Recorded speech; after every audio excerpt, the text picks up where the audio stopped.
So the other day I was just sitting there and I was scrolling through Twitter and a tweet appeared in my timeline from the Liverpool Echo that said, "What is Liverpool crying out for?" So I thought, as a little joke, I would screenshot the tweet and I wrote a decent local newspaper, which is a classic heckle. Not claiming it's original, not claiming I'm going to win any kind of Webby awards for humour. And then I moved on with my day.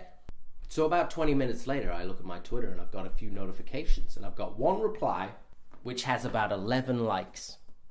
And the reply was from the political editor, Liam Thorpe, at the Liverpool Echo, who'd said, "You didn't seem to mind it back in January," with a link to an article that the Echo had done on me back in January 2018. And whilst I was grateful for the publicity, let's not forget it was a small article about a video that I'd done.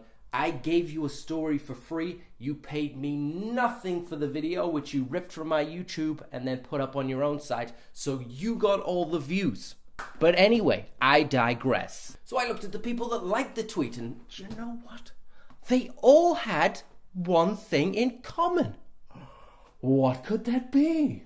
They all seemed to work for the Liverpool Echo. Did you put me in the WhatsApp group, Liam, and tell everybody to like that tweet? I've tweeted someone because somebody said something negative about the Liverpool Echo, so I've tweeted them. And could you all like the tweet for me, please? Because it'll make it look like I've got loads of support. So I decided to clear a couple things up. Firstly, the article was from 2018. Missing a detail to stir up ill feeling towards a critic. Textbook British journalism. And I thought that might be the end of it, but oh no, Liam, you had to dig a little further, but you didn't realise who you were messing with. Phil Chapman. I do not let things lie. Now, I don't know Liam personally. I've never watched any of his videos, so I'm just going to take a stab at what he might sound like. Does that make any difference to the fact that you happen to feature in a news organisation that you then just slagged off? Also, are you supposed to be a comedian? How about some original and amusing material? Now, firstly, Liam, yes, it does matter, because facts matter in journalism. Might I suggest, since you admit you are aware I'm a comedian,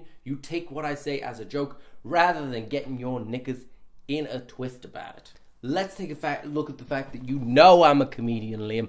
He knows I'm a comedian. The Echo did an article about me being a comedian. There is countless videos of me on YouTube with a microphone in my hand at a comedy club talking to punters, telling them jokes. And Liam has looked at the thousands of dumbass things that I've said and done on the internet, and he's looked at that one particular tweet and he's gone, "Do you know what?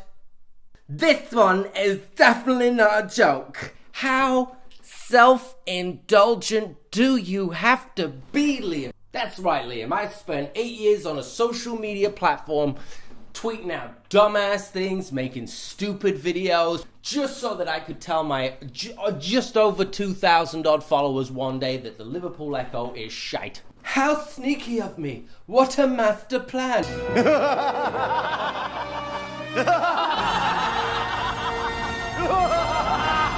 How does it?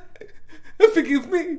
It just wasn't funny. And I said, if I have to tell you why getting the facts is important, you're probably in the wrong game, pal. You might not have found it funny, but we all know comedy's subjective. No right to an article here, pal. If I have to tell you why it's funny that you flagged off a new organisation that's it then about you happens to be featured in, you're probably in the wrong game. Now, is it funny or is it not funny, Liam? You're sending me mixed messages here, buddy. So I pointed this out to him. No, what you said wasn't funny.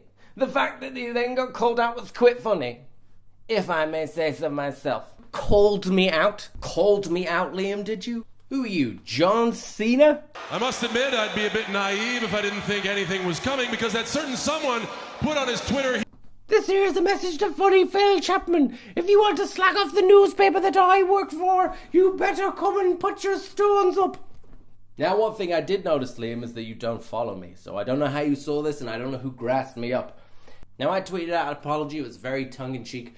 But whoever grasped me up about the original tweet clearly didn't decide to pass on the message about just how sorry I was. Now, I get you couldn't see it was a joke, Liam, and this part is serious. So I'm going to put some serious music over it. You are a journalist. Just because someone criticizes your paper does not give you the right to go after them on Twitter with you and your cronies. The second journalists start going after the people that criticize them and not the people in power, that is the moment that journalism ceases to exist. Face the right way, question the people in power, hold them to account. That is your job, not to go after me for making shitty little jokes on Twitter. And if you really want to know what it is I feel like Liverpool's crying out for, firstly, a legalized and regulated cannabis market in the city that would save us millions of pounds a year in policing and boost the local economy through taxes. Quite frankly, I don't care what the government have to say. They don't appear to be doing cool. Secondly, I would like to see a tram system in the city. Better physical mobility leads to better social mobility, and it would create thousands of jobs. And thirdly, a decent local newspaper. Kid, I'm harder than nails. Plus I keep it on lock like I'm part of the jail. I'm slaughtering stale competition. Come see me tonight. Hot Water Comedy, 8 p.m.